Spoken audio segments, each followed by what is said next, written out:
Baik, terima kasih. Assalamualaikum warahmatullahi wabarakatuh. Waalaikumsalam warahmatullahi wabarakatuh. Rahayu Nusantaraku, Rahayu, Rahayu, Rahayu juga bagi Kanjeng Gusti Pangeran Adipati Benowo, KGPH Adipati Benowo, yang alhamdulillah tempat beliau di Boyolali ini, di Banyudono, sekitar Pengging, itu bisa kita buat untuk melakukan konten edukasi. Sambil menunggu kedatangan beliau, kita bisa berbincang-bincang dan berdiskusi tentang sejarah, kebudayaan, atau apa saja terkait mengenai masalah Mataram Islam. Demikian. Alhamdulillah, puji syukur telah hadir dua YouTuber kita, satu dari Bung Awi Kertapati dari Yogyakarta, yang satu dari Bung Mahesa Iqbal dari Laskar Raja Wali Songo Surabaya. Satunya lagi masih ada kendala, yaitu Putri Mojopahit Channel, tapi tidak membuat dan tidak mengurangi tentang konten dan edukasi yang mau kita lakukan di malam hari ini. Monggo, silakan. Nyantai mawon. Berarti ini rumah beliau Pangeran Benowo. agak lupa saya. Okay. Ini kan di Solo ya? Belum ya? Boyolali. Coba ulangi Gus. Beliau sama namanya tadi? Jadi beliau bernama Kanjeng Gusti Pangeran Haryo Adipati Benowo, KGPH Adipati Benowo. Beliau adalah adik kandung dari Raja Surakarta Hadiningrat yang sekarang, yaitu Sinuwun Pakubuwono ke-13. Gitu. Beliau bernama asli Pangeran Subandrio, Gusti Subandrio. Itu nama panggilan akrabnya? Nama asli. Oh, nama Terus asli. kemudian nama tunggak semi atau nama gelar kebangsawanannya adalah KGPH Adipati Benowo. Kalau nama panggilan akrabnya? Gusti Benowo. Gusti Benowo. Okay. Jadi rumahnya kan ini joglo ya? Joglo. Ada background untuk apa? Kelir wayang ya? Beliau ketua Persatuan Dalang kalau nggak salah, se-Jawa Tengah. Nah, begitu. Nah, di sini juga selain menjadi kediaman beliau, jadi beliau tidak tinggal di keraton. Jadi beliau sebagai adik raja sebenarnya punya rumah dinas, punya jatah rumah dinas di keraton, tapi beliau tidak mengambilnya. Beliau lebih suka untuk berkumpul di tengah-tengah masyarakat, di tengah khalayak ramai untuk menyatu dan membumi, dan beliau memilih tempat ini di Pengging dekat makam punjernya, yaitu Ki Ageng Pengging, ayah dari Joko Tingkir. Dari gitu. Sultan Silsilannya keberapa? Kenapa? Dengan Joko Tingkir. Gusti Pangeran Benowo ini. Benowo ini berapa generasi? Kemana itu? Siapa tadi? Jadi kalau Gusti Pangeran Adipati Benowo ini adalah putra dari Sinuwun PB12. PB12. Pakubuwono ke-12, putra dari PB11, 10, 9 seterusnya. Sampai nanti PB kedua putranya Amangkurat ke-4. Amangkurat 4 putranya PB1, PB1 putranya Amangkurat 1, Amangkurat 1 putranya Sultan Agung. Sultan Agung putranya Hanyokrawati, Hanyokrawati putranya Sutowijoyo, dan Sutowijoyo ada dua versi. Sebagian mengatakan adalah putranya Pemanahan dan putra angkatnya Hadiwijoyo, tapi sebagian versi lain, dan saya mendengar dari dawuh lisan yang mulia Kanjeng Gusti Pangeran Benowo, sebenarnya beliau adalah putra dari Hadiwijoyo yang dititipkan, diasuhkan Nyai Juminah. Nyai Juminah itu digarwo ampilkan ke Ki Ageng Pemanahan. Jadi Sutowijoyo bin Hadiwijoyo. Nah, jadi bedanya kalau di Solo itu PB itu Pakubuwono. Kalau di Jogja HB. Kalau di tempat panjenengan Hamengkubuwono. Ini yang PB ke-12. PB yang ke-12. Anak dari PB ke-12. Nggih, leres ngoten nggih, Gus. Jadi ini berapa saudara? Siapa? Dari keturunan PB ke-12 ini. Ya. Berapa saudara untuk yang laki-laki atau penerus ini, Gus? Permaisuri atau dari apa? Yang Gusti Benowo. Gusti Benowo ini karena raja sekarang itu Sinuwun Hangabei atau PB12 adalah kakak kandung beliau.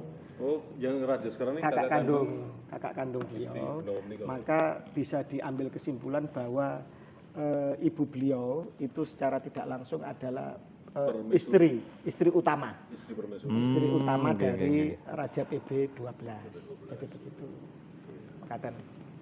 Dan ini rumah ini menjadi penggiat kebudayaan juga secara Nusantara. Karena beliau itu mendirikan Yayasan Damar Kedaton Nusantara. Yang ini lintas etnis, lintas agama yang ingin mengembangkan dan melestarikan kebudayaan Nusantara. Jadi biasanya, dan ini markas besarnya di sini. Damar Kedaton Nusantara. Tidak cuma skop istilahnya kebudayaan dan tradisi di Jawa saja. Tidak, semua se-Indonesia. Cuma Indonesia beliau menjadi ketua pembinanya. Terus kemudian beliau juga aktif di dalam yayasan resmi keraton Hondrowino Kusumo Hondrowino kalau tidak salah itu namanya Hondrowino. Itu komunitas itu yayasan resmi keraton itu yang bergerak di bidang apa itu Gus? Raja, Kanjeng Gusti Ratu dan lain-lain.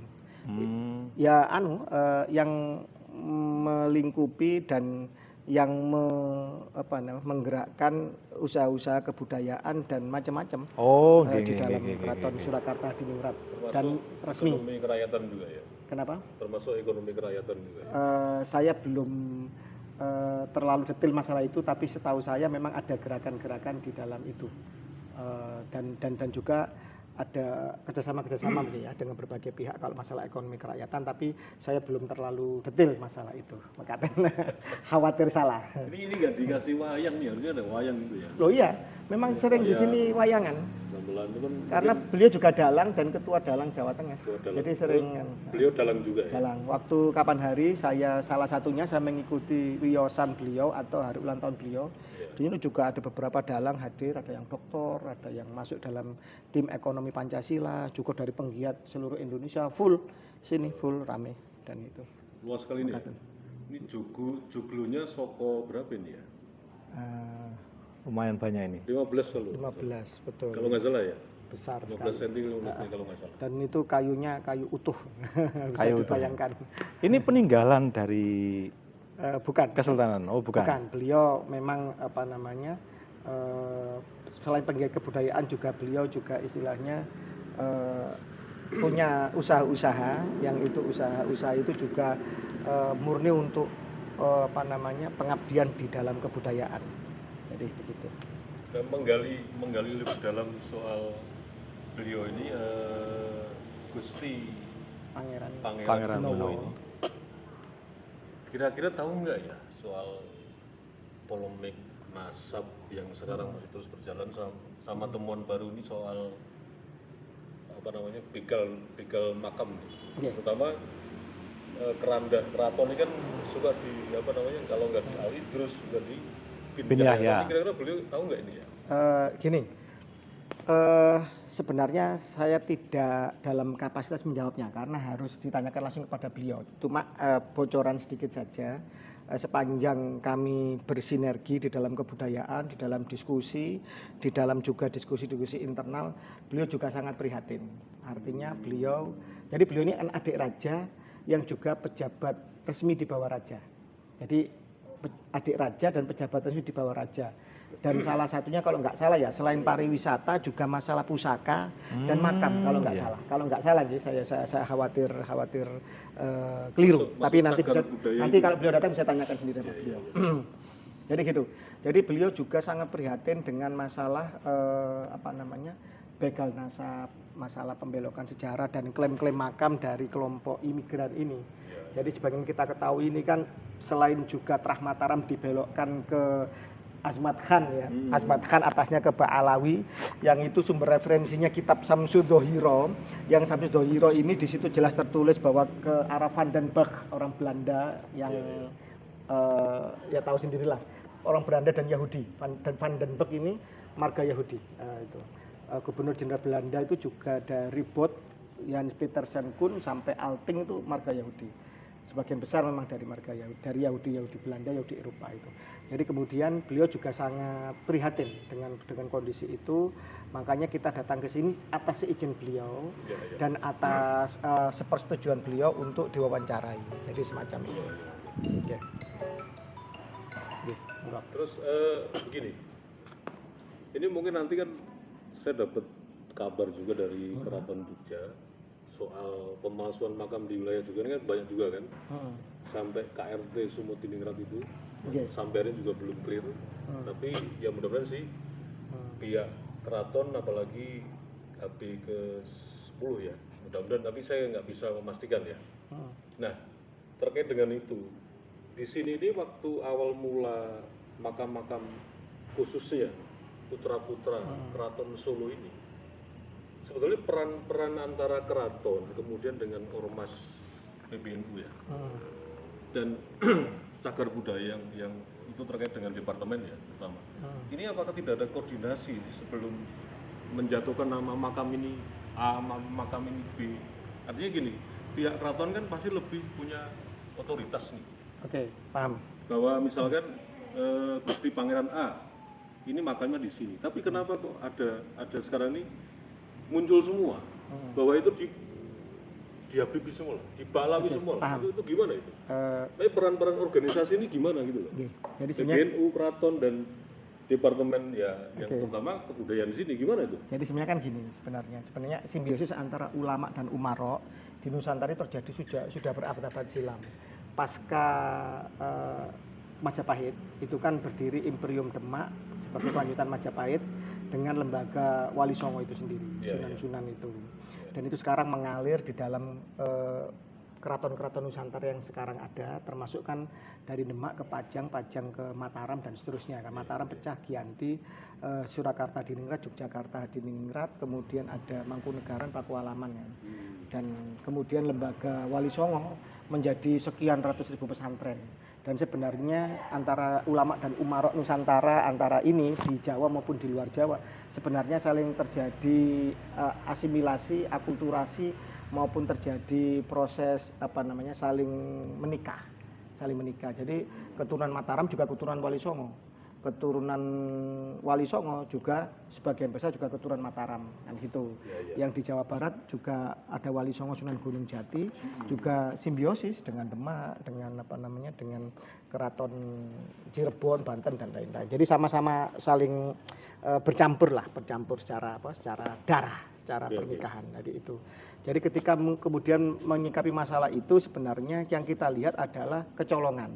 Kecolongan karena apa? Karena masifnya mereka mengaku sebagai bagian dari NU, masifnya juga mereka tinggal di sekitar wilayah keraton, dan kalau kita lihat bahwa Keraton Surakarta atau Jogja juga memberi beberapa tanah perdikan kepada imigran Pak Alawi ini. Okay. Itu atas inisiatif siapa itu? Para imigran ini, ya ini katakanlah Habaib ya. Para Habaib yang kesini itu kan Solo ini memang basisnya juga. Ini atas pertimbangan apa keraton memberikan tanah ya katakanlah fasilitas ya, karena free kan, tidak sewa, tidak bayar. Ini atas pertimbangan apa? Jadi gini, Mataram Islam yang pecah menjadi beberapa kerajaan ini itu kan menganut Islamisme. Nah, kemudian dalam konteks ketika di era kolonialisasi itu kan terjadi juga sistem pecah belah, divide et impera, sistem represif dan sistem manipulatif dari kolonial Belanda yang membawa imigran dengan mengatakan bahwa ini adalah keturunan Nabi, kan begitu. Karena seperti itulah kemudian akhirnya sebagai kelanjutan dari Mataram Islam, maka akhirnya dengan husnudon, berbaik sangka, kemudian diberi tanah perdikan. Yang moga-moga yang diberi tanah perdikan ini tidak balik mengkritik keraton, tidak balik kurang ajar sama keraton, tidak balik untuk mengecam budaya-budaya keraton. Tapi yang terjadi nggak seperti itu kalau saya melihat. Ini bukan asumsi saya pribadi ya. Betul. Bukan fakta di lapangan ya. Semata-mata untuk konten gitu. Nggih. Supaya lu, nah gitu kan. Tapi ini begini ya, pertanyaan awal kan antara PBNU, departemen khususnya untuk cagar budaya ini, kemudian keraton. Nah ini keraton ini kan sudah kurang gimana baiknya sih memberikan fasilitas tanah ya Untuk free lagi. Nah setelah sekarang ditanya tentang masalah nasab si Bahlawi ini kan PBNU juga pura-pura merem gitu kan, pura-pura nggak tahu lah. Padahal kan ini juga terlibat juga saat proses pemberian tanah itu. Bro, ini PBNU ini terlibat nggak? Bukan. Jadi ini Khusus langsung jauh sebelum PBNU berdiri dan ada. Jadi masalah imigran datang ke Nusantara ini kan abad ke berapa? Abad ke 18. 18 tapi belum masif. Abad ke 19 itu pertengahan ya, itu mulai masif. Dan PBNU kan belum berdiri, 1926 PBNU. Artinya bahwa di zaman itu murni adalah inisiatif keraton yang berbaik sangka kepada imigran-imigran di bawah Belanda ini dengan cap simbolnya adalah keturunan Nabi itu. Ini juga menjadi keprihatinan bersama ketika kemudian istilahnya mereka sekarang terbongkar ya, masif sekarang sudah mulai bergerak dari penggiat budaya, penggiat sejarah dan juga yang merasa sebagai keturunannya, terahnya baik dari jalur Wali Songo maupun Kesultanan Kerajaan Nusantara. Salah satunya adalah bagaimana dengan konyolnya, dengan beraninya, dengan lucunya, dengan ironisnya, dengan tragisnya mereka berani untuk mengklaim salah satunya misalkan gini, Hamengkubuwono ke Bin Yahya, sementara Pakubuwono ke Asegaf. Ini kan lucu, karena Ngarso Dalem atau Sultan HB1, Pangeran Mangkubumi, itu bin Amangkurat IV, sementara saudaranya itu PB2 Pakubuwono kedua, ini juga putranya Amangkurat IV. Lah kok bisa? Dua bersaudara, keturunan dari dua bersaudara ini marganya berbeda. Iya, itu yang lucu. Itu kan lucu. Itu kok lucu sekali gitu, kan Gus. begitu. Kok bisa gitu. Tapi kembali lagi gini. Maksud saya, ngapunten sebelumnya. Oke, monggo. Kenapa pihak keraton itu tidak tahu? Artinya tidak tahu kan ya publik tidak pernah mendengar statement dari keraton. Keraton sendiri baik itu dari pihak Hamengkubuwono maupun Pakubuwono. Kan tidak pernah berstatement mengatakan soal si Bahlawi ini kan, yang sudah di husnudon, betul. Ternyata malah tanah gratis, bahkan mungkin modal bisa jadi itu. Karena saya lihat kan di Solo sini kan kebanyakan Habib itu berdagang kan, berdagang ya. Betul. Nah, maksud saya ini kenapa sampai keraton sendiri tidak mempunyai sikap yang tegas sejak perkembangan ya. Kalau awal mungkin ya husnudon mau gimana lagi. Tapi perkembangan terus zaman berjalan terus ini, apalagi era sekarang ini, era digital ini kan seharusnya tidak gitu loh sikap mereka yang selalu mempublish dirinya sebagai durian Rasulullah. Betul. Ini keraton gimana gitu loh. Sekali lagi kok. Oke. Baik, saya jawab. Yang pertama yang berhak menjawab nanti adalah pengageng keraton. Salah satunya karena itulah kenapa kita hadir di tempat ini. Di tempat Gusti Pangeran Bonowo ini itu yang pertama. Yang kedua kemungkinan besok kita akan hadir di tempatnya Gusti Pangeran Yudhoningrat Jogja. Itu dari Terah Hamengkubuwono. Beliau adalah adik kandung dari Ngarso Dalem Hamengkubuwono yang ke-10. Sekarang gubernur ini yang ke-10. Jadi sebenarnya kalau masalah ini itu kalau menurut saya terlalu tinggi raja menanggapi. Sebenarnya cukup Kebo Kiai Slamet saja sebenarnya. Sebenarnya atau ya setingkat senopati semacam seperti saya lah, KRT kan sebenarnya terlalu tinggi. Kalau kemudian atau sampai YouTuber ya? Atau YouTuber sebenarnya rakyat sudah cukup untuk itu. Sebenarnya terlalu tinggi kalau kemudian raja turun tangan masalah ini. Tapi kemudian karena ini sudah menjadi isu nasional, sudah menjadi bola salju, sudah menggunung, maka akhirnya juga pihak keraton merasa, saya yakin pada saatnya akan turun tangan untuk memberikan statement tegas. Karena bagaimanapun siapa sih yang rela datuknya, leluhurnya dibelokkan nasabnya, makam-makam keluarga dan makam-makam punjer, makam-makam pejuang pahlawan di masa silam seperti KRT Sumodiningrat yang syahid wafat di zaman peristiwa Sepehi, yang testimoninya ada, saksi matanya ada, terus kemudian di koran Inggris juga dimuat, ya, sampai sejarawan Inggris Peter Carey dari Universitas Oxford kalau saya. Oxford. Universitas salah satu universitas terbaik di dunia, terkemuka di dunia, memberikan testimoninya, kemudian menjadi Habib Hasan bin Toha. Ya itu yang lucu itu, Gus. Ini kan suatu kekonyolan dan suatu kecerobohan dan suatu kegilaan yang luar biasa. Tapi saya yakin pasti ya katanya Kiai Halwani mengatakan bahwa siapa yang memotong sejarah, dia akan dipotong sendiri oleh sejarah. Begitu. Nah, oke, Gus Fakih. Tapi sekali lagi ya, ngapunten sebelumnya. Kalau saya amati di beberapa pencarian di Google maupun di publik akar rumput ya, yang terkait dengan ini para punggu-punggunya, artinya para sesepuh maupun para petinggi di PBNU lah. Itu kesannya kalau masyarakat biasa seperti kita ini, akar rumput bawah yang istilahnya orang di derajat, orang di pangkat, ini ngomong masalah nasab, ngomong masalah kuburan palsu, yang terkait dengan keraton tuh kayaknya najis itu gimana Gus Fakih? Orang-orang itu loh, apalagi Balawi, orang-orang PBNU sendiri juga kesannya begitu, kesannya sok tahu lu, kamu tuh seolah siapa? membiarkan. Padahal kalau saya lihat dari ini kan negara kita demokrasi hari ini. Dan kita bicara itu kan dasarnya jelas. Kita mencintai bumi kelahiran kita sendiri kan. Ini bukan NKRI ya, bukan mohon maaf ya. Tapi yang terjadi tanggapan dari beliau-beliau ini, para petinggi PBNU lah khususnya, itu nyinyir sama kita inilah. Apa sih YouTuber? Gitu loh. Ini apa karena mereka ini akhirnya nggak nyaman juga sekarang? Artinya apa? Mereka juga sekarang hubungannya dengan para Balawi ini juga renggang atau bagaimana? Oke.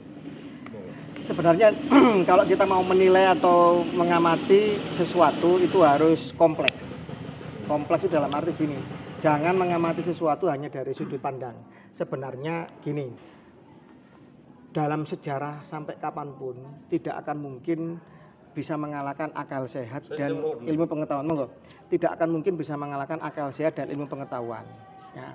Data tentang masalah sejarah, masalah apalagi sekarang ada kajian DNA ya, ada historiografi genealogi, luar biasa. Orang bisa dilihat kesejarahannya dilihat dari DNA-nya, masa lalunya, leluhurnya, peta migrasi leluhurnya bisa dilihat dari itu ya kan. Jadi sekarang itu orang mau bohong, mau melawan ilmu pengetahuan ya semakin konyol. Dulu aja melawan ilmu pengetahuan aja rungkat dengan sendirinya kan begitu. Nah, saya yakin bahwa ketika PBNU, saya berhusnudon ini, ketika PBNU sebagian oknum-oknumnya yang nyinyir itu hanya sebagian kecil, ya kan, karena apa biasanya yang kecil itu berisik, mayoritas bener, biasanya ngemong sambil ketawa-ketawa geli. Ya kan? Iya, nggak betul ya. Untuk sesepuh PBNU bukan, berarti saya mengejustifikasi, ini saya akan mewakili dengan mungkin para YouTuber lain yang semuanya juga para akar rumput ini kok mereka nggak berani ngomong. Ini fakta kemarin waktu saya. Sebentar, yang kedua mungkin ada faktor juga tersandra. Tersandra itu mungkin gini, karena mungkin ini mendekati tahun politik. Nah, sehingga kemudian punya target politik, sehingga kemudian mau komentar macam-macam juga khawatir jagonya kalah karena jagonya menjadi salah satu vote getter atau pendulang suara di dalam pilpres atau pilkada, pilwali, pilbub, macam-macam lah, pilek dan lain-lain. Jadi semacam itu sehingga pada pilek semua ini, pilek sungguhan, pilek flu maksudnya. Gitu. Tapi sebenarnya saya berhusnudon karena apa? Karena sulit sekali untuk melawan data, sejarah, melawan genetika, kajian pustaka, yang sulit sekali. Apalagi nanti akan turun pada saatnya. Karena gini, bangsa kita ini kan bangsa pemaaf, bangsa yang sangat toleransi, bangsa yang ngemong. Sehingga kadang-kadang untuk membuat suatu prosesi maaf-maafan itu butuh lebaran. Setahun kita menyakiti saudara kita, ya kan, menggunjing, ya kan, menyakiti, ya itu selesai dalam sehari ketika lebaran. Oh iya, kita punya tradisi itu ya. Kita punya tradisi itu. Ya ini bangsa ini masih ngempet. Oh dilihat, oh gimana Gimana? Oh, ini ngomongnya kok semakin ngawur. Oh, ini kiai-kiai melihat loh, ini Nabi aja mi'raj sekali. Ini mi'raj kok 70 kali. Wah, tiap itu malam. yang gila itu, Gus. Ini saat kemudian Sultanul Aulia, loh ini kok katanya di bawahnya. Waduh, itu. Ini sudah jelas nasab-nasab itu tertulis rapi di dalam keraton. Loh, kok mau dibelokkan ke Yaman? Para ahli genetika sekarang sudah mulai bermunculan ketika mereka mengatakan tes DNA itu menolak tes DNA dan lain-lain. Karena sudah mulai membuat kajian-kajian yang sangat akademik gitu. Tapi, Pada saatnya akan turun semua. Makanya itu Gus Pagi sama Gus Iqbal. Kalau boleh menyimpulkan ya, ini kalau boleh menyimpulkan, Betul. berarti urusan perdebatan tentang Nasab. versi kitab, versi manuskrip sebetulnya sudah selesai. Sudah selesai. Iya. Jadi sebenarnya Artinya yang sekarang Kiai Haji Maduddin itu cuman mungkin ngomong juga ya. ngomong jadi sebenarnya kalau orang waras ya, Iya. akal sehatnya waras, tidak tersandera Sudah selesai kan berarti kan? politik, tidak tersandera dapat DP, sudah jalan-jalan ke Timur Tengah, tidak punya kepentingan macam-macam. Sebenarnya akal sehatnya sudah yakin kok bahwa sejarah yang demikian kukuh, tercatatnya rapat, ya, hubungan internasional dengan narkoba sudah jelas, kajian DNA-nya juga tidak bisa dibantah. Ya mau siapa mau membantah kajian DNA dengan ilmu yang demikian kukuh, genetika seluruh melawan ilmu. Artinya sekarang udah bagi saya sudah selesai. sebenarnya masalah ba'al ini udah selesai. ke DNA mungkin sekarang lebih Iya. tepatnya. Ini saya ingat, Apalagi seperti itu, apalagi Iya. seperti itu. Soalnya jarang membahas. tapi kita gini, ini. saya tuh ingat betul loh, Gus. Waktu itu ada salah satu Habib di Jakarta. Mungkin kalau bagi saya itu, saya bilang Imam Jumbo lah. Oh, iya. Itu kan dia sempat bilang, kalau ingin tahu darah kami apa kami suruh tes DNA. Lah sekarang kenapa giliran ditantang untuk tes DNA ini kok pada menciut? Nggak ada satupun yang berani tampil untuk membuktikan. Mertuanya nyuruh tes DNA, menantunya menolak. Iya, Nah, betul. Kurang lebih seperti itu. Dari sini saja, kan? Imamnya, mertuanya nyuruh tes DNA. Tapi ketika ditanya tes DNA sama artis, dia kan Nggak berani. enggak berani. Sama Nick Mir. Nick Mir, ya betul. Iya, Kemudian iya. menantunya sekarang mengatakan Haram. haram, menolak tes DNA. Ya. Dari sini saja kan ini menantu durhaka atau mertua yang ceroboh. Tapi sebenarnya ini menunjukkan bahwa bingung sendiri bagaimana untuk menjawab ini yang itu. Mungkin Terus ya akhirnya itu bumerang juga buat mereka. Kompensasinya ini melakukan haul masif ya. Wah iya, di mana-mana Hidupnya ini. dihauli ya. Iya. Jadi intinya jadi gini, suatu bangunan kebohongan akan terus dipertahankan dengan kebohongan. Jadi tolong hentikanlah sebenarnya. Sebenarnya kalau mau berhenti, mau minta maaf, bangsa ini pemaaf kok. Iya, Selesai. betul. Kita berangkulan sebagai anak bangsa. Tapi kalau semakin membuat narasi-narasi perlawanan yang semakin lucu, semakin konyol, semakin biadab, semakin kurang ajar, semakin menabrak batu membenturkan kepala ke batu cadas, Hamengkubuwono bin Yahya, Pakubuwono Assegaf. Ini kan lucu. Ini mereka akan semakin malu nanti pada akhirnya. Atau mereka sekarang kan diem saja itu kan. Iya, makin diem kurang ajar saja, juga iya. ya. Kayak nyepelin gitu loh. Iya. Kan makin kurang ajar nih. Kaplok dah. Tapi kalau saya lihat itu Gus, ini analisa pribadi nih, ngapunten sebelumnya ini. Nggih. Justru sekarang itu sepertinya mereka itu benar-benar terlihat ketakutannya. Karena kenapa? Kalau di Surabaya sendiri ya, di mana-mana sekarang acaranya dia yang hadir, Habib ini. Padahal dulu sebelum diangkat masalah isu nasab sama beliau Yai Imaduddin dan kawan-kawan, itu sama sekali nggak seperti itu. Sekarang itu kelihatan makin masif banget gitu loh mereka itu. Jenengan tahu nggak kalau ikan itu mau mati diambil dari air di daratan, gimana? Apa yang terjadi? Kelepek, marune pek. Iya, benar. Sakaratul maut dulu. Iya. Jadi intinya itu gelisah, bingung, ya kan, panik, ya sehingga Melakukan pergerakan-pergerakan. Ya gitu gerakan haul tuh makin masif. Iya, betul itu. Orangnya masih hidup, kok dihauli gimana sih? Tapi saya husnudon lah, semua pasti punya hati nurani. Semua pasti punya hati nurani. Mereka pada akhirnya juga banyak kok yang baik, yang sadar, yang ingin mengakhiri cepat selesai ini. Iya. Saya yakin. Tapi Iya. kalau sudah punya kepentingan politik, sudah istilahnya ingin nggak percaya diri kalau saya nggak ngaku cucu Nabi saya nggak bisa makan, saya nggak bisa eksis di Nusantara, ya kan? Ya wallahu a'lam. Ya mungkin itu akan terus mereka lakukan. Karena apa? Mau pulang ke Yaman sana agarnya kacau, miskin. Belum tentu di sana ketemu sama saudaranya. Dan belum tentu mereka itu Ba'alawi sungguhan. Iya, Karena betul, di zaman betul. Belanda itu banyak yang kepingin jadi warga negara elit kelas 2A. Kan kelas 2 kan Arab Cina. Ya. Dan lainnya. Jadi kalau Ba'alawi jadi 2A. Karena cucu Nabi. Jadi banyak yang memba'alawikan diri atau jadi Ba'alawi. Jadi gitu ya. Nanti kuncinya tes DNA lah untuk mengetahui apakah sama dengan Ba'alawi yang dari Yaman sana, yang nasabnya lebih jelas. Itu. Tapi secara umum Ba'alawi sendiri juga istilahnya juga sudah tertolak bukan cucu Nabi. Kalau kemudian ternyata Ba'alawinya juga palsu, berarti palsu 2 kali. Ya. Kalau ini sih saya ada harapan sebenarnya Gus. Oke. Mudah-mudahan setelah selesai tahun politik ini dan terpilih salah satu capres, nanti ada kayak apa ya, salah satu program lah, program negara itu tentang tes DNA, wajib untuk tes DNA. Itu harapan besar saya. Betul. Biar mereka semua ini terungkap gitu loh. Jadi Ini kemana. betul, bagus. Tapi sebelum itu Gus Iqbal, saya tuh masih ingat pernyataan seseorang ya. Kita nggak usah nyebut nama ya. Iya. RGR dia. Jadi ada yang menyebut tuh soal DNA itu cuma teori biologi. Saya masih ingat banget tuh. Iya. Oke. DNA itu cuma teori biologi. Nah, sementara waktu saya ketemu dengan Dr. Sugeng, kan sama nih membahas tentang DNA juga. Kang Mas saya. Bagaimanapun juga kalau kita ambil dari kromosom Y bapak itu DNA nggak pernah akan meleset. Betul. Nah kalau gen itu pasti, gen itu kan istilahnya mikronya ya. Kalau makro kan DNA tetap sama kan, Y DNA itu dari bapak.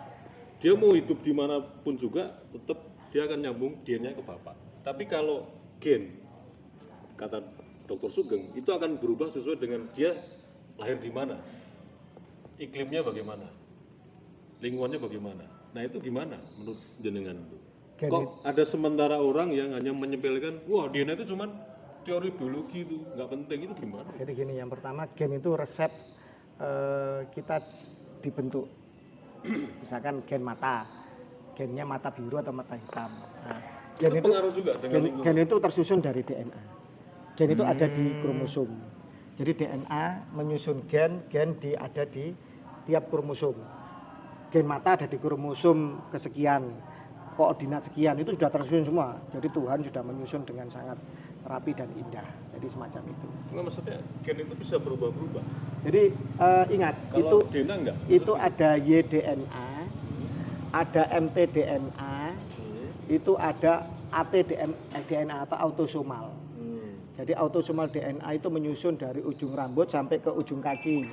Oh gitu ya. Rayu. Terus kemudian kalau mtDNA itu DNA ada di mitokondria. Ini merekam jejak dari garis ibu. Kalau YDNA kromosom Y ada dari garis ayah. Kita bicaranya kan ini kan Ba'alawi kan gagal dari garis YDNA. Monggo Pak. Itu. Jadi semacam itu. Jadi patut dipahami bahwa ada autosomal DNA, ada mtDNA, ada YDNA. Bicara mengenai masalah konteks Ba'alawi, maka dia akan mengklaim garis lurus laki-laki ke Nabi Muhammad, kan begitu? Atau ke Imam Ali dari Husain bin Ali. Artinya garisnya kan kromosom Y kan lurus. Artinya gitu. Tapi setelah dibandingkan dengan keluarga Ahlul Bait Nabi, dzurriyyah Nabi di Timur Tengah, dan yang sudah terkonfirmasi secara kitab nasab, secara isbat pengakuan ini kuat sekali dan berabad-abad tidak terputus, mereka kok kemudian melenceng jauh, bahkan bukan orang Arab malahan secara kromosom keturunan DNA. Yuya itu apa maksudnya Yuya? Iya, Yuya itu gimana itu, Gus? Jadi gini, jadi Ada ketika piramid salah satu piramid itu dibuka, itu ada suatu mumi. Mumi ini kemudian setelah diteliti kok tidak sama dengan keluarga Fir'aun. Disinyalir dia pendatang. Ternyata di situ ada tulisannya bahwa dia adalah wazir agung atau father of God atau mertuanya. Nah, jadi dia punya julukan banyak si Yuya ini. Haplogrupnya G. Haplogrupnya G. Haplogrup ini dari Kaukasus. Ya, kemungkinan dia hijrah dari sana ada peta migrasinya, dan dari Yuya ini kemudian beranak pinak menjadi salah satunya melalui jalur perempuan ya. Nah, itu nanti keturunannya juga Fir'aun Tutankhamun gitu. Dia beranak pinak di dia dan saudaranya, haplogrup GG yang lain, Yuya dan kerabatnya, sepupunya atau saudaranya laki-laki, dia beranak pinak di mana, di Mesir. Dan kemudian dari peta migrasi Ba'alawi ini itu ada di YouTube channelnya Dr. Sugeng, sudah diungkap dan sudah saya tulis sejak lama. Dr. Sugeng menjelaskan lebih secara lebih teoretik, secara teoretik lebih detail gitu. Kemudian hijrah ke hijrah ke Hadramut atau ke Yaman, jadi gitu. Semacam itu. Tapi awalnya haplogrup G ini adalah dari Kaukasus. Jadi gitu. Yuya itu ya Gus ya? Si Yuya itu. Lupa lagi. G2. Dan maksudnya Haplogrup itu. pada haplogrup G Yahudi apa namanya? Karena apa? Jadi Ba'alawi sendiri itu terkonfirmasi diakui sebagai keluarga besar dari Yahudi internasional. Sementara haplogrup G ini adalah dari Kaukasus. Menurut sebuah Ashkenazi. Menurut dari beberapa teoretik bahwa dulu ada kerajaan yang bukan keturunan dari Ibrahim, itu memeluk Yahudi, yaitu kerajaan Khazaria yang beribu kota di mana ibu kotanya? Kerajaan Khazar. Oh itu. Oh ibu kota kalau nggak salah itu ya. Oh iya. Ibu kota Itil apa itu? Ashkenazi.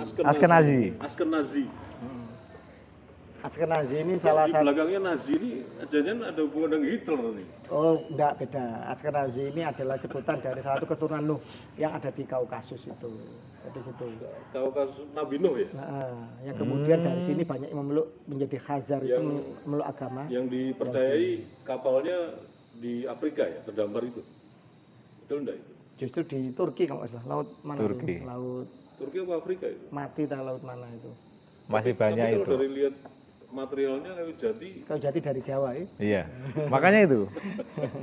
Kalau dilihat dari material kayu jati, Pak. Makanya fosil atau DNA itu akan menceritakan banyak hal tentang masa lalu, tentang migrasi leluhur, tentang migrasi material itu dari mana. Kalau jati itu memang tanaman khas asli Nusa Tenggara atau Indonesia atau Jawa, Kalimantan yang paling banyak kan. Maka bisa disinyalir bahwa kapal Nuh yang dari Jati itu adalah dari Nusantara. Materialnya dari sini. Nuh sendiri kan sementara ini kan secara ilmu pengetahuan kan berbeda dengan pemahaman di dalam di dalam kitab-kitab agama. Masih jadi bahan perdebatan. Jadi misalkan kalau di dalam kitab-kitab agama dikatakan Adam 7.000 tahun yang lalu. Padahal Mesir saja itu 6.000 sebelum Masehi. Misalkan seperti itu.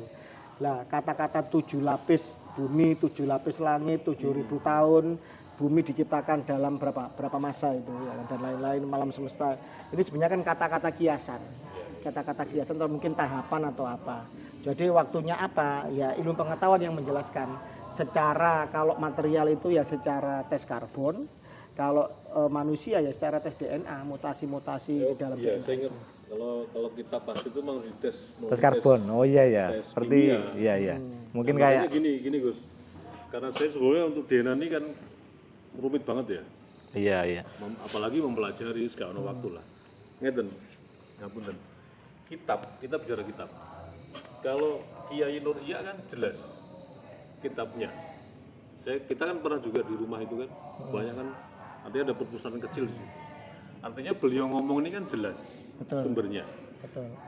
Kitab fisiknya jelas. Betul. Walaupun memang kalau dites secara kimiawi, ya mungkin beliau juga bisa menerangkan kan. Kemungkinan mungkin kalau itu kitab reproduksi. Tapi kan pasti beliau pegang kitab. Kemudian Dr. Manake Meli jelas. Ngomongnya juga berdasarkan kitab. Apalagi Kiai Haji Masyuddin. Nah, yang menjadi pertanyaan itu gini loh. Kenapa saya bilang tadi perdebatan Nasatul selesai? Para komentator yang mencoba membuat anti tesis Kiai Haji Masyuddin itu dia punya kitab enggak sih sebetulnya? Secara fisik gitu. Takutnya otentik. Katakanlah kalau dia alasan loh, saya udah mengunduh ini mengunduh dari web mana? kecuali mengunduh dari perpustakaan digital, itu pun nggak bisa karena udah terenkripsi kan semua buku-buku yang udah digitalisasi itu. Nah, pertanyaannya ke jenengan, mereka ini punya kitab nggak sih sebetulnya, kitab fisik yang asli? Menurut jenengan itu gimana, Chris? Para komentator, para antitesis yang mencoba sekarang masih diskusi gak ceto itu. Jadi untuk ketika menolak itu. Kiai Nur Evia, Dr. Menachem Ali, Kiai Mahdudin menyampaikan referensi dari beberapa kitab. Itu Real. kitab ini kan masyhur. Oke. Ada runutannya. Bahkan di beberapa itu yang tulisan aslinya masih tersimpan di beberapa perpustakaan besar di dunia. Ada yang di apa namanya di universitas di Timur Tengah, ada yang juga di mana ada yang di Nakoba. Iya. Oh iya. Kan? Jadi jelas ada, bisa dicek dengan karbon. Lah ketika orang-orang yang membela nasabnya Ba'alawi ini kan ketika ditanya, mereka kan hanya cerita, tidak bisa menunjukkan bahwa kitabnya ini ada kitab sejaman. Dia Kan? megang kitab, katakanlah kalaupun tidak ada kitab sejaman, selama dia Menolak. berargumen itu, dia itu punya kitab nggak sih sebetulnya? Apanya? Kira-kira menurut jenengan mereka Orang-orang ini yang itu punya menolak kitab asli nggak sih? tesis Yai Iman ini punya kitab nggak sih gitu loh? Jadi argumentasi itu berdasarkan kitab atau hanya Pemikiran. kan Kiai Jimaduddin diklaim, wah itu cuma Oke. nyari di Google.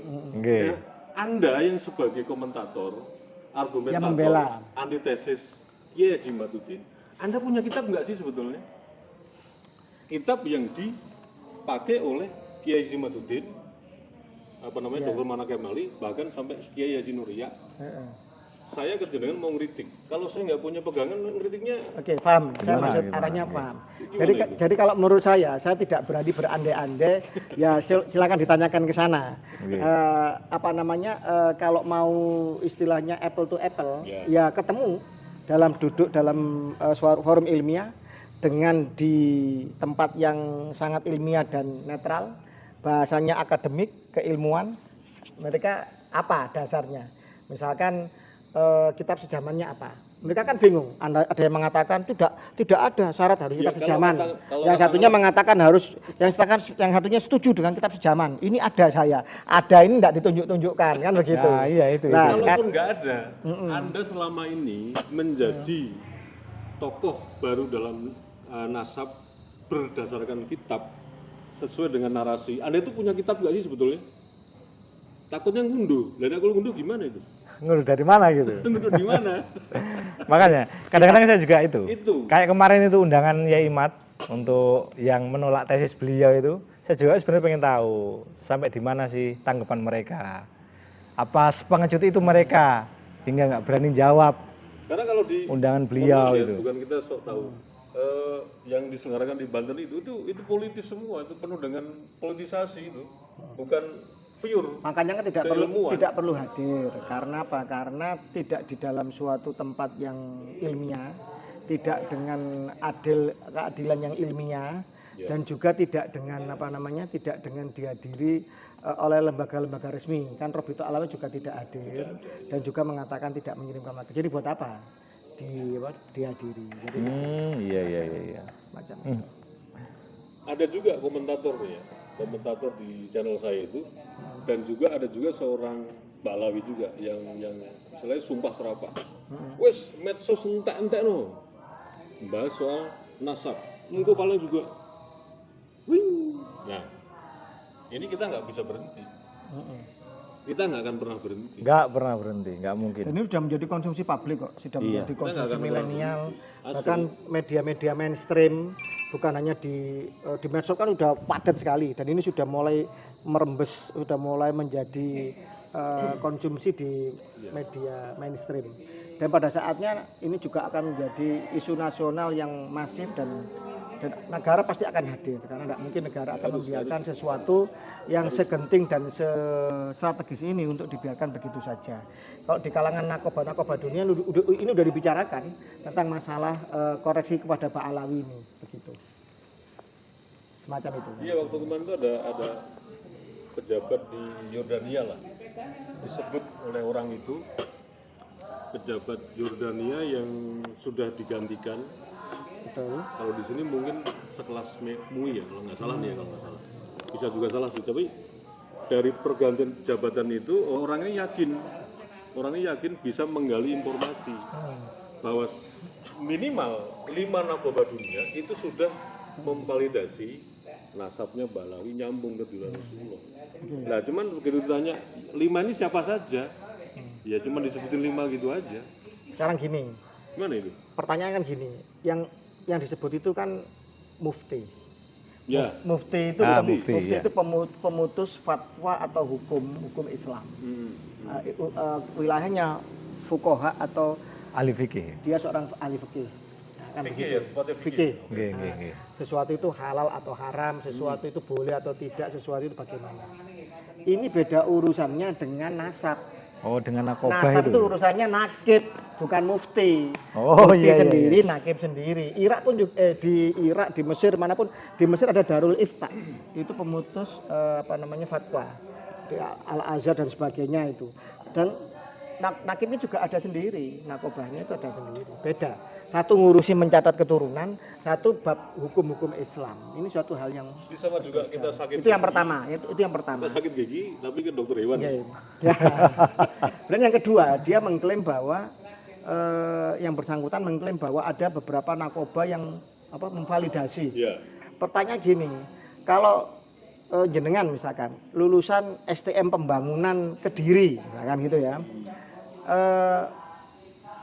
mengatakan oh benar Bung Mahesa Iqbal adalah lulusan dari kami, statement. Iya. Pertanyaannya, berani nggak mereka membuat surat pernyataan tertulis atau menunjukkan kopi ijazahnya bahwa jenengan benar-benar lulusan dari STM Pembangunan Kediri, misalkan registrasi ya? contoh, atau di situs resminya Dirjen Dikti, PD Dikti misalkan, jenengan tertulis bahwa lulusan dari itu. Ternyata kan tidak ada narkoba yang mengeluarkan stempel resmi keabsahan nasabah Alawi ke jalur Said Ahmad bin Isa. Ada nggak? Kita menunggu, jangan hanya cerita. Kalau cerita gampang.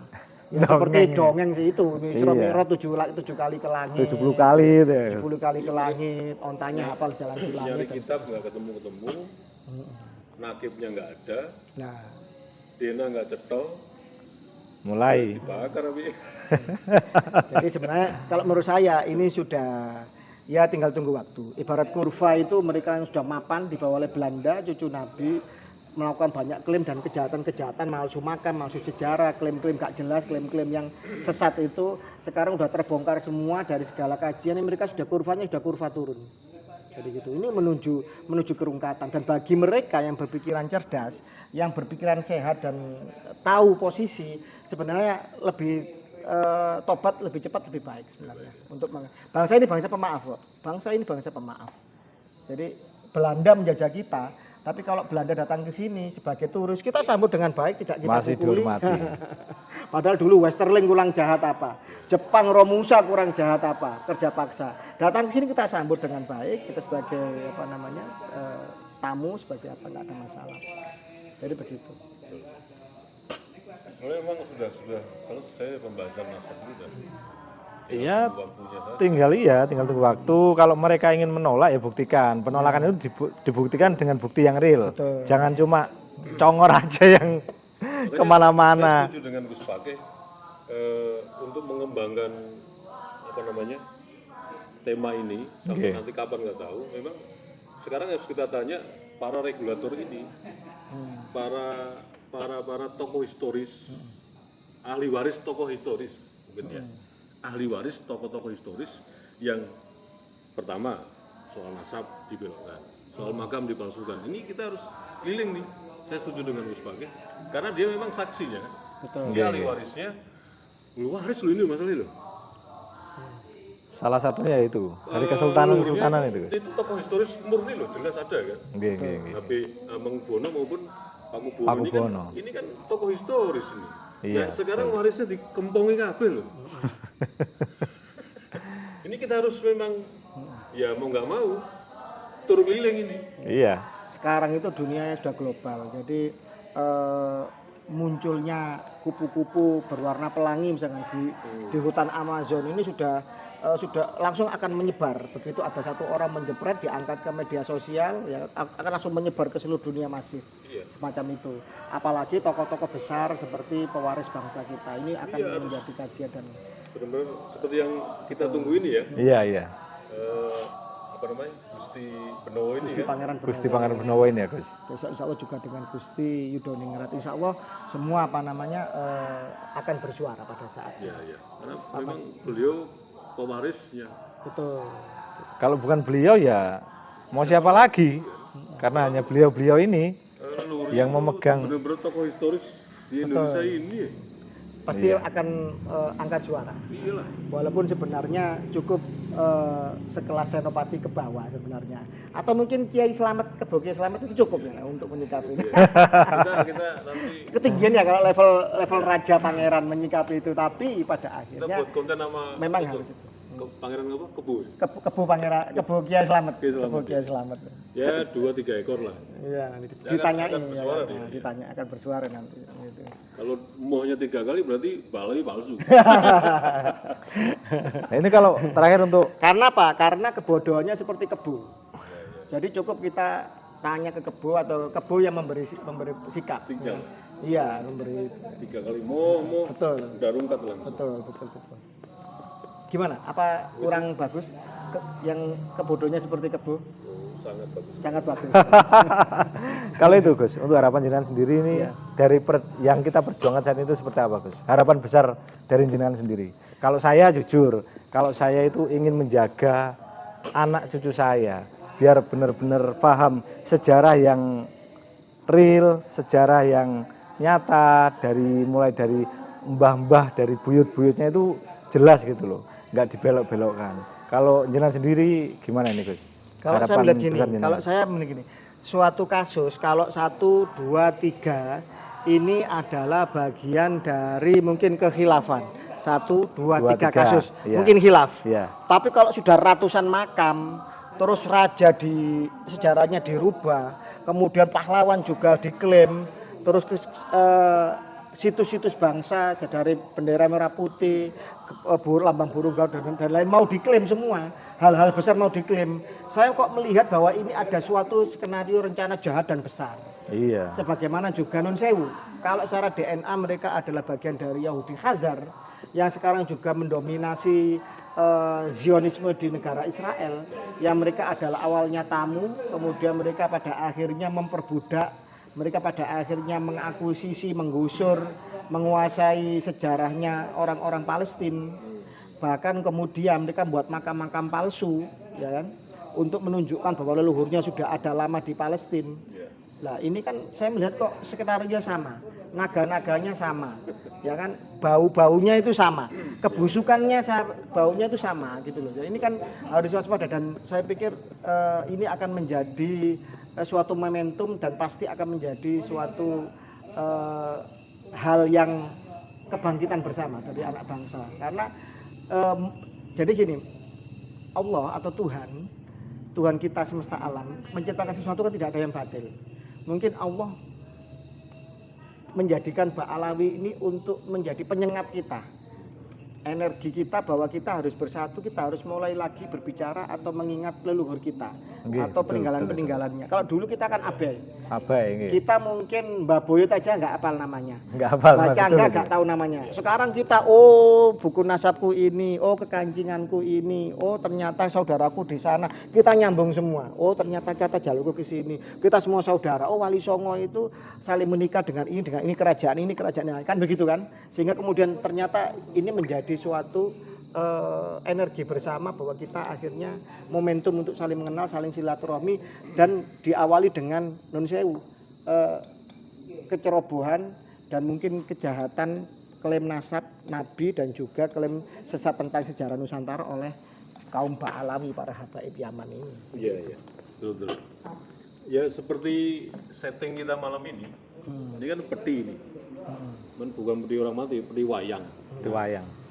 Ini kayaknya kita itu mau